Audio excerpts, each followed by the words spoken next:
আসসালামু আলাইকুম। Welcome to my Baraka family BD. আপনারা সবাই কেমন আছেন? আজকে আমি এমন একটা রান্না আপনাদের দেখাবো যে গরমে রোজ রোজ একই তরকারি খেতে খেতে বিরক্ত। তাই আজকে আমি আপনাদের জন্য নিয়ে এসেছি একদম ঠান্ডা ঠান্ডা পেটের জন্য উপকারী একটা রেসিপি। আর এই রেসিপি মেন হিরো আমাদের সবার প্রিয় শসা। এই যে দেখেন শসা। আর যারা যারা আমার ভিডিওটি দেখছেন সবাই একটি লাইক দিয়ে ভিডিওটি শেষ পর্যন্ত দেখার জন্য অনুরোধ রইল। চলুন তাহলে শসা দিয়ে কিভাবে মজার সবজি বানানো যায়। এই মজার সবজি বানাতে আমার লাগবে এই যে 4টা শসা নিচ্ছি, আর চিংড়ি মাছ, পেঁয়াজ, রসুন। প্রথমে আমি এই যে শসাগুলো একটু খোসায় প্রচুর ভিটামিন থাকে, খোসা ফেলালাম না, খোসা সহ আমি ছোট ছোট করে কেটে নিলাম, কারণ এটা সবজি হবে এই জন্য।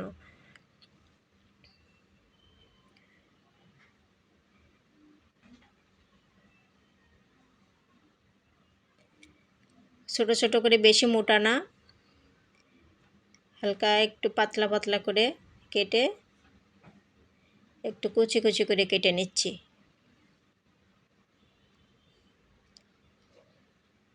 আজকে আমি বেলকনিতে বসেছি, বাতাস প্রচুর, বসে তরকারি কাটতে অনেক মজা লাগে।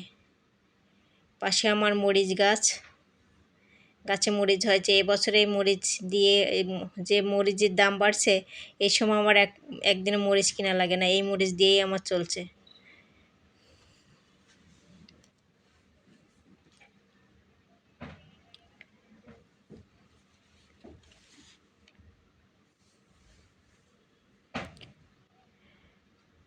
এই যে আমার শসাগুলো প্রায় কাটা শেষ।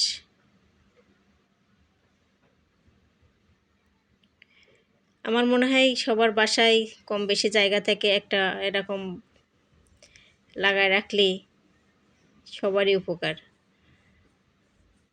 দেখতেও সুন্দর লাগে, আবার আমাদের নিয়ে প্রয়োজনীয় কাজও হয়ে যায়।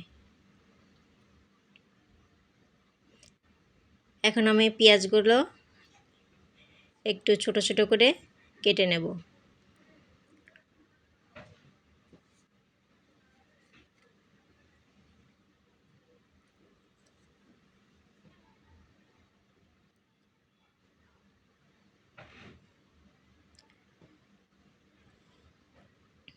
গাছ থেকে মরিচ ছিঁড়ে নিলাম,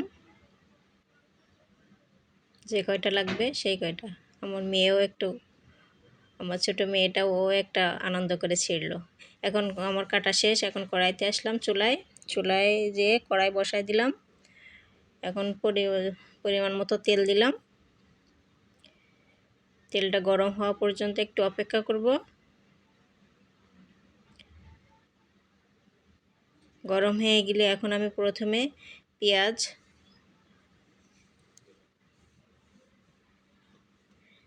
এই যে তেল গরম হয়ে গেছে,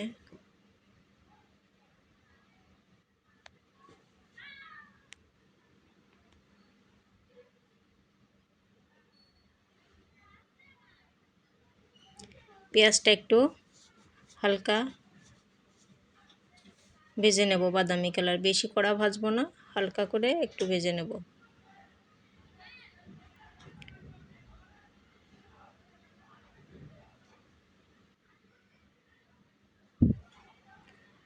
একটু নেড়ে নিলাম।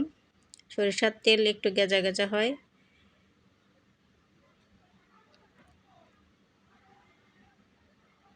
এখন এর ভিতরে আমি রসুন একটু বেটে রাখছিলাম, বাটা রসুনটুকু আমি দিয়ে দিলাম।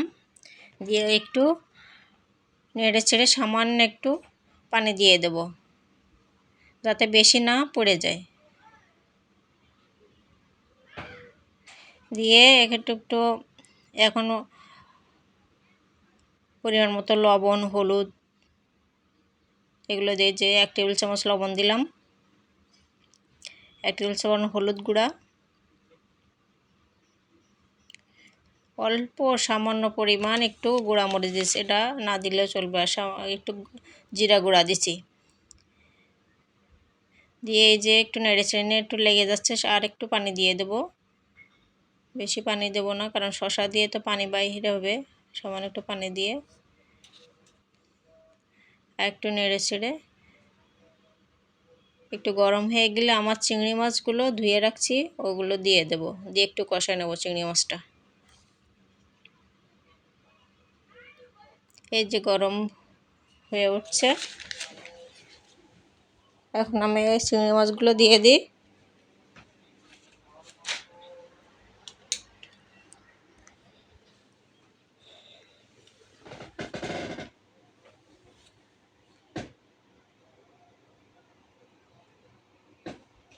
চিংড়ি মাছটা আমার সুন্দর করে কষানো হয়ে গেল। এখন সবজিটা শসা কাটে রাখা, এটা আমি ধুয়ে কাটছিলাম না, এই জন্য আর ধোয়ার প্রয়োজন হয় নাই। এখন সবজিগুলো শসা কাটে এগুলো আমি দিয়ে দিলাম।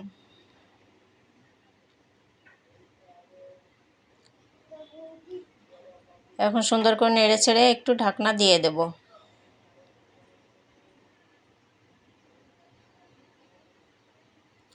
দেওয়ার সাথে কালারটা অন্যরকম এসে যায়, এত মজা লাগে এই সবজিটা।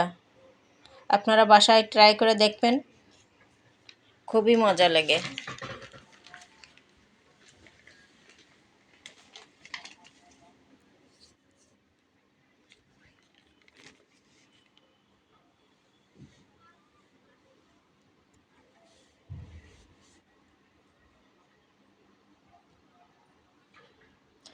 এখন 3-4 মিনিট এভাবে ঢাকনা দিয়ে রেখে দেব।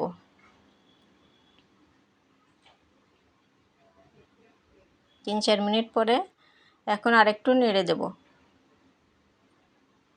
যে শসা দিয়ে পানি বাহির হয়েছে,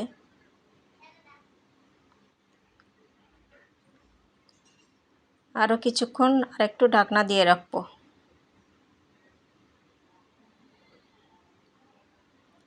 এই যে আমি 3-4টা কাঁচামরিচ ফেলে দিলাম। এখন আরেকটু ঢাকনা দিয়ে আরও 3-4 মিনিট আমি এভাবে রান্না করব। এই যে আমার রান্নাটা প্রায় শেষ হওয়ার পথে, দেখেন কালারটা কত সুন্দর এসে গেছে, মাশাআল্লাহ। আমাদের গরমের স্পেশাল শসা চিংড়ির সবজি একদম রেডি। একটু খুন্তি দিয়ে একটু ঘুটে দিলে ভালো হয়, সবজি জিনিসটা একটু নরম হলে বেশি ভালো হয়। গরম ভাতের সাথে এটা জমে যাবে। কেমন লাগলো আমার রেসিপিটা অবশ্যই কমেন্ট করে জানাবেন, আর ভালো লাগলে একটা লাইক শেয়ার করে দিবেন। আর যারা নতুন আছেন বারাকা ফ্যামিলি চ্যানেলটি সাবস্ক্রাইব করে পাশে থাকবেন। সবাই ভালো থাকবেন, সুস্থ থাকবেন। আল্লাহ হাফেজ। আবার পরবর্তীতে নতুন কোনো রেসিপিতে দেখা হবে। সেই পর্যন্ত সবাই ভালো থাকবেন, সুস্থ থাকবেন।